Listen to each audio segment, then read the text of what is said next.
I'm Britton Clennett and welcome to China Insight, where we discuss the latest issues affecting this rapidly changing country. Well, it's been 95 years since the founding of the Chinese Communist Party, and China has changed in many ways since then. With around 87 million members, the CPC is one of the largest political parties in the world. But how has its role changed over the years, and what is its relevance today? Well, joining me in the studio today is Professor Wang Xuewen, the former Vice President of China's International Business Daily. Welcome to the program. Thank you. It's a pleasure. I want to start by saying, 95 years. I mean, we're talking a long time. How has the party evolved in this time? Yeah, these great changes have taken place, and great progress has been made by the party. At the beginning, at the time of its establishment, there were only 50 members. Now, the total number of the Chinese Communist Party almost equals the population of Germany. Wow. Just now you said it's one of the largest. I guess it's the very largest, so far as the number of members is concerned. Right. And now it is the ruling party of China, and itself has underwent many changes, and maybe we can go into detail later. Okay, well, I'm curious to know a little bit more about the details, the process, the demographic. China Insight lifted the lid on what it's like to be a Communist Party member in the fall. Let's take a look. Behind the doors of this unassuming building in Shanghai, one of the most significant moments in Chinese history unfolded. Today, adjacent to the glitzy Xintandi or New World shopping mall, what we're looking at is the birthplace of the Chinese Communist Party. 95 years ago, the 12 original delegates met here for the first time to officially establish the CPC. In just a century, the party has grown from those humble beginnings to a membership in excess of 87 million people. Greater than the population of Germany, the 16th most populous country in the world, and the biggest in the EU. Despite its undoubtedly strong personnel foundation, in an increasingly globalised society, the party is facing challenges. For ordinary Chinese today, the party has very different relevance compared to what it had for their grandparents. To see what party membership means in China today, we talk to 3 members and examine the work they're doing. For Zheng Guanjing, his life's work has been dedicated to the party. At his home in Zhangzhou in Henan province, he spent almost a decade writing a book about the Long March. This labour of love for the 86-year-old was originally inspired by the words of American Snow. Someday, someone will write the full epic of this exciting expedition. That's just what Zheng sought to do. His book, A History of China's Long March, is the result of his own personal and sometimes difficult journey.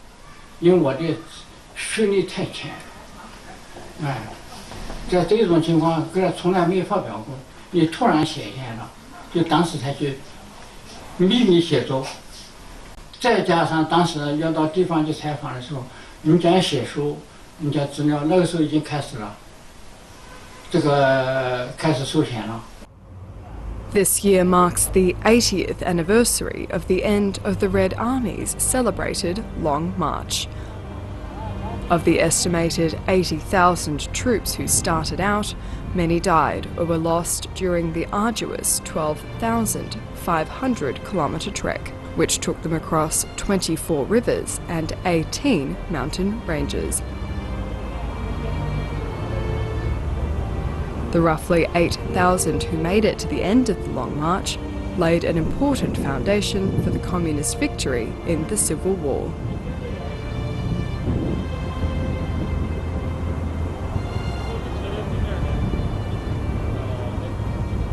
After retiring from the People's Liberation Army in 1975, Zheng embarked on his own journey to uncover stories about the Long March. It was a process which took him 9 years. He began by visiting the provinces and regions the Red Army had passed through, where he interviewed hundreds of people. He explored 22 archives and libraries, collecting documentation with a total word count of over 4 million. 这个资料的话很难收集，确实有的出版社讲这个资料很难收集，一个人很难收集。所以这个资料的话就是3量4百，上次到南方，南方呢就是云南、贵州、四川，这些地方都去了。 Finally, in February 1984, he could start writing. Over 3 years later, in June 1987, A History of China's Long March was published. 这都是这一辈子应该是在党的哺育下面成长。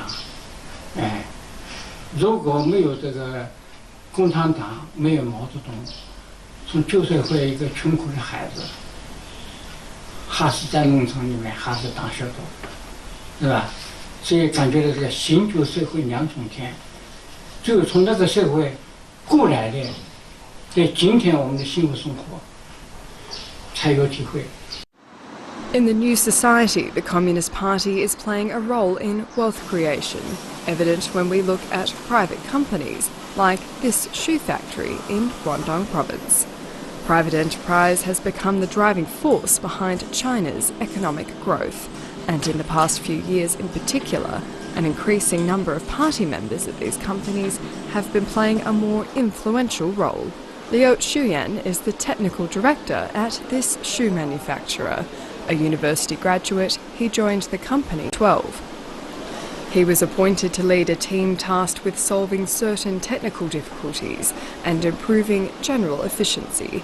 Over the years, he and his team have helped make savings of almost $770,000 US annually. 我们的科研小组，我们搭建了一个平台，之后。 一收了我们各个党支部的比较优秀的这个党员，利用他们的创新的那种智慧他们把那种金点子想出来了，提报给我们，我们就把这些是容纳在一起，归纳在一起，之后再把这些是先进的这种思想给它汇聚起来，去找外面的人或者是我们内部的人。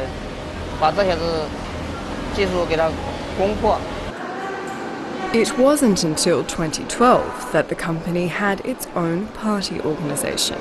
As a private enterprise, its management was sceptical about the advantages of having its own Communist Party branch. 最先的话呢，我们在成立这个党支部的时候，实际上我们也在思考，我们成立党支部以后，我们能给企业带来什么，能够创造什么。所以呢，我们在成立这个党支部的时候，我们就有在思考这个事情。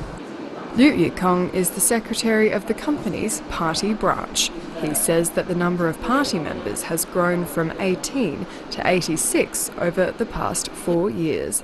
The secretary and other members hold party and management posts concurrently, reflecting how the goals of the party branch are in tandem with operational objectives.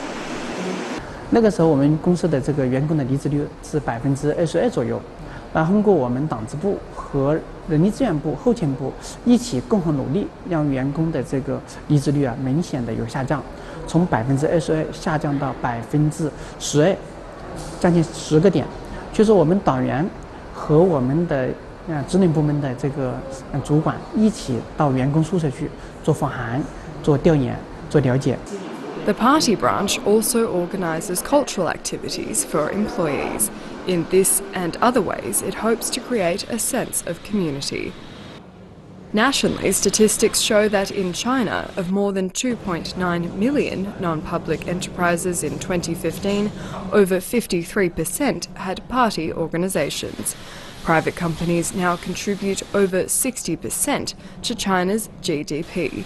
As the number of party organisations at these companies grow, so the Communist Party hopes it can play a more active role in boosting the country's economic development. It's this desire to help the nation that's persuading some college graduates, many of them party members, to shun jobs in the big city to work at a grassroots level in the country. Some see the move as a way of advancing their career. Some find they have a passion for helping others. Here in a village in Henan province, we meet one such graduate. 35-year-old Li Jiao never imagined he'd spend 10 years working as a village official. There were numerous career opportunities for him in the city after he graduated in 2005. But he chose to go to the countryside and take up the challenge of running a village instead. He started off by helping to raise money to build roads and install running water. Last year, he oversaw the construction of the village's first kindergarten and a clinic. 说心里话，到农村啊去当村官，从出了校园，从大学生活结束，然后再到农村去工作去生活，我估计对很多人都是一种挑战，我也不例外，也是一种挑战。第一个呢就是，对农村的工作环境，我们并不一定能够适应；第二个呢，就对农村的生活习惯。 也不一定完全能够适应。另外，就对农村工作这种挑战性也是很多。Many village officials who come straight from college find it hard to cope, and the turnover rate is high. While there are those who see the challenge as a springboard for promotion to a better job, Li believes he's found his passion and is fulfilling all his ambitions. He has big plans for improving living standards in the village even further. 3 years ago, he established a startup offering support to projects launched by college graduate village officials. The central government has, since 2005, been actively encouraging graduates to work in villages in an effort to improve rural administration.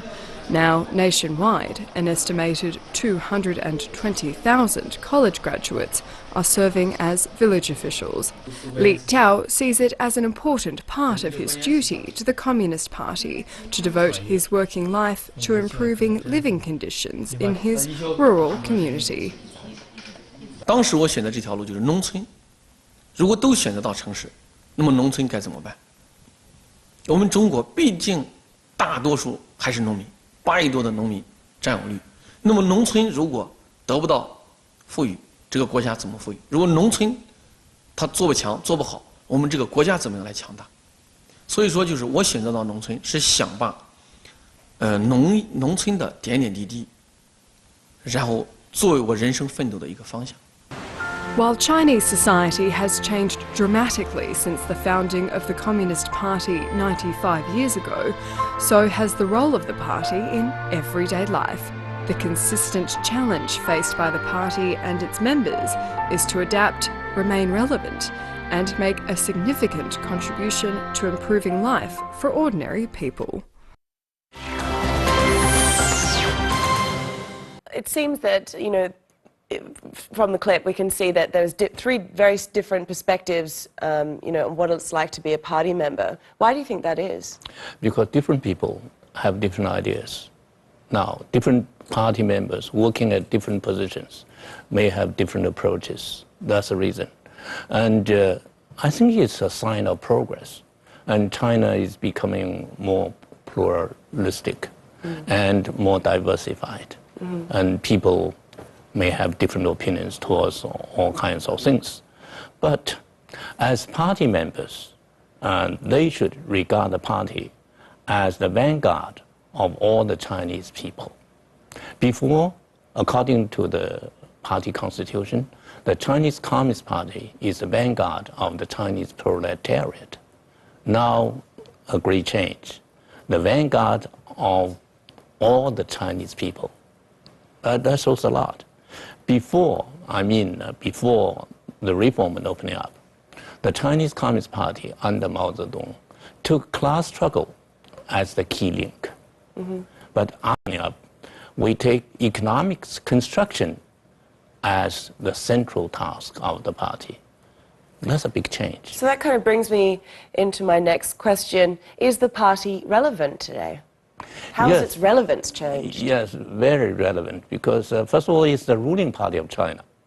And everything of China, economics, politics, the society, culture, education, and so on, are under the leadership of the Chinese Communist Party.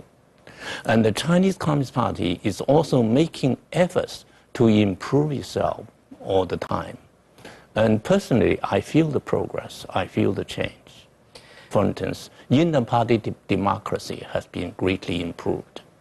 The party members are free to air their views at party meetings. Obviously more of a discussion going on. Yeah. Right. Yeah, a lot more discussion, much better than before. Okay, so why is that relevant, this discussion, this debate that goes on? Yeah, well, with a lot of discussion, we can avoid some mistakes. Right, And okay. before, the Chinese Communist Party led the Chinese people in achieving a lot of progress. But at the same time, the party also made some mistakes. And now we have much better democracy. And that can guarantee the party to go along the right way. Since the establishment of the party in 1921, there were mainly two major stages. The first stage is before 1949. And that was, fighting against foreign invaders, fighting against the Kuomintang that was in power at the time. And after achieving political power, that period from 1949 to the present day, that is, again can be divided into two periods. The first is before 1977, I should say. The second is after 1978. And the two periods, the center of the party's work in the two periods are quite different. But of course, we cannot deny the first 30 years with the present standard, because in the first 30 years, we also made some progress. For instance, we established the fundamental industry, the fundamental economic structure of China. But we had too many political campaigns, and class struggle was, excessively launched. So some people were harmed, and the economy was affected.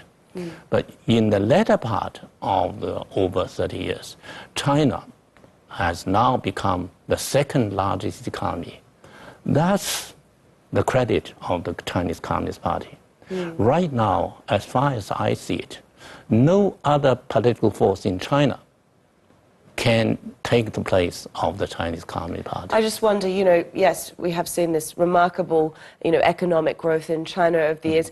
How can you say that, you attribute it to the party? How can you say that it's not just market forces in action?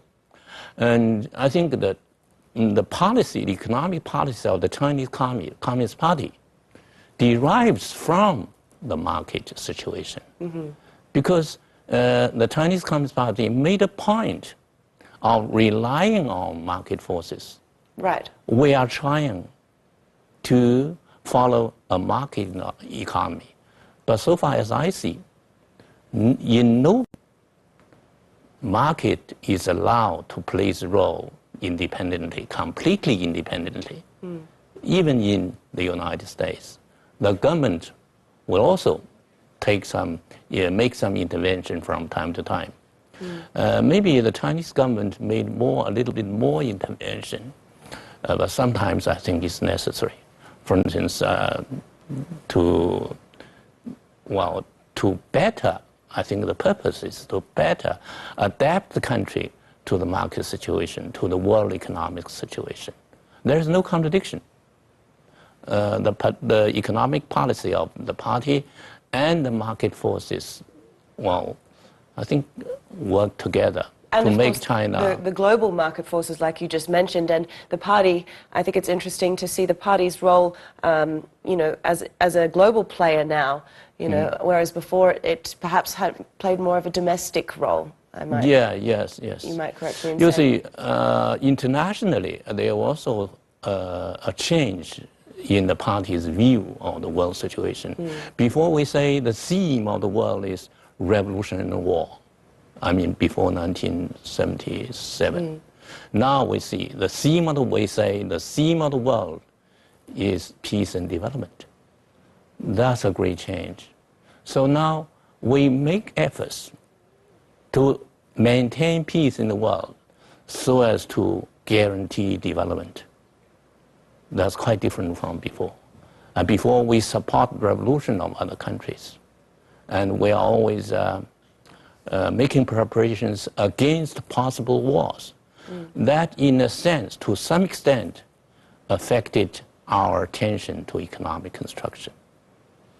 I want to talk a bit about membership numbers. You know, we talk about it's now at around 87 million. You know, that's become, you know, that's increased over the years. Don't forget, China has a large population.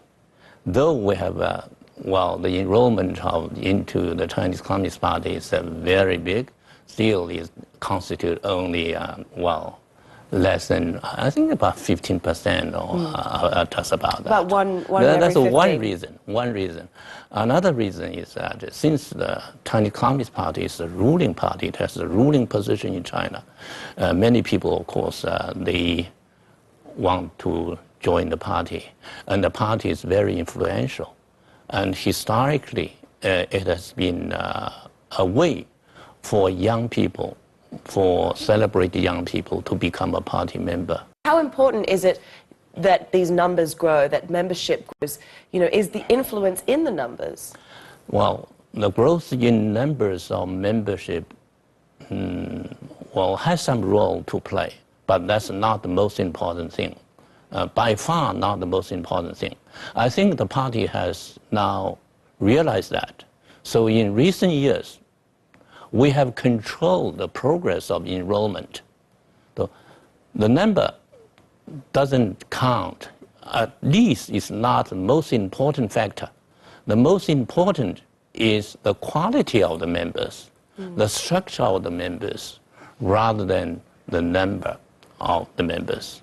So how important, you know, what does the party give weight to? If you're talking about, you know, technical skill or, you know, having a university degree, or you're talking about, you know, political loyalty, in which case, you know, you could be a factory worker, it doesn't matter. I think, personally, I think, since it's a political party, political loyalty is very important. I would like to put it first. But at the same time, technical ability and ethnic quality, morality, devotion to the country, and industriousness are also important. They are also very important conditions for one to become a party member. And that brings me to, you know, what's the ratio? How many women are there to men? Well, maybe it's, actually it's quite good, but maybe it's not encouraging enough for you as a lady. 1/4 of the membership are women. Only a quarter? 1/4, 25%, about 25%. Why is it but just don't only a forget quarter? that traditionally, China has been a society for men. Men are working out. I said that women hold up The half women the sky. stay at home, taking care of the family. And that's partly the reason. True, but one thing is true, and the Chinese Communist Party has always been very sincere in improving the position of women, for instance, in education, in employment, and so on. Right, and also, you know, Mao Zedong, Chairman Mao said that women hold up half the sky. Half so the sky. You think that would reflect in the party numbers itself? It's 1/4 of the sky. It's a quarter of the sky. Of course, we cannot take... Is that number improving, do you think? Is there an effort to increase? Yeah. The party is making a point to absorbing women members. And the percentage has been increasing all the time. Okay, well, I want to pick your brain a little bit more about, you know, being a party member and this demographic, but we're going to take a quick break. Please stay with us. Welcome back to China Insight. Well, it's been 95 years since China's Communist Party was founded, and I've been discussing its changing role over the years with Professor Wang Xuewen, the former Vice President of China's International Business Daily. Well, we were curious to know what makes someone a good party member. So we took to the streets of Beijing to ask around. Let's take a look.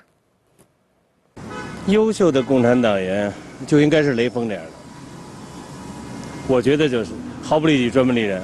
我觉得应该服从组织，组织说一他绝对不能说二，然后绝对不能贪污，然后还有就是尽心尽责为人民服务。我觉得我们的党员应该是能关心我们最低层的老百姓，我们最基层的老百姓，有的地方生活过得非常的苦，但是我们的党员呢，应该首先想到他们。应该是大公司，还像60、70年代那样的忘我的工作。我觉得一个合格的共产党员，首先应该要联系群众，然后要接地气一点。应该坚持党的原则，尽政廉民，为老百姓办实事的这样的党员。Now, the first person said they should be like Lei Feng. Could you explain who Lei Feng is? Yeah, Lei Feng was a PLA soldier. He was always ready to help others. And he, in his spare time, and he often went to various places to help people. And he also studied the party's policies and Mao Zedong's works very earnestly. So he was set as a model around in the early 1960s. Right. And he is very popular in China. I think he's still a model. We should learn from him. Could you talk about some of the challenges that the party face? You have asked a very important question. And facing the party are some challenges. I think one of the greatest challenges to re-establish the confidence of the people into the party. I mentioned something a little before. Since the 18th Party Congress, the party has done a great deal in curbing corruption. So I think the confidence of the people in the party has been restored to some extent. But still, some serious social problems remain. And since the Chinese Communist Party is a ruling party, it is responsible to get rid of all those problems, at least people in getting rid of those problems. One of that is wealth gap. Wealth gap in China is, I should say, is very serious. The Gini coefficient, some people say, is larger than that of the United States.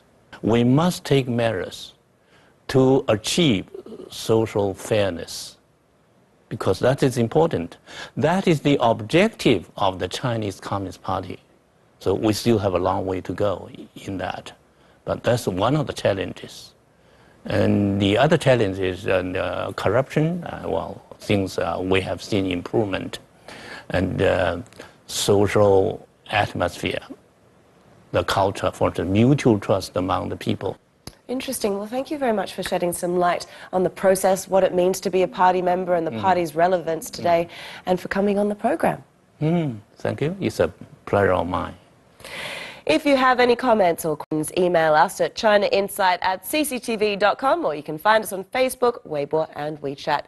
And we'll see you next time for more stories and discussion on China out of China. Goodbye.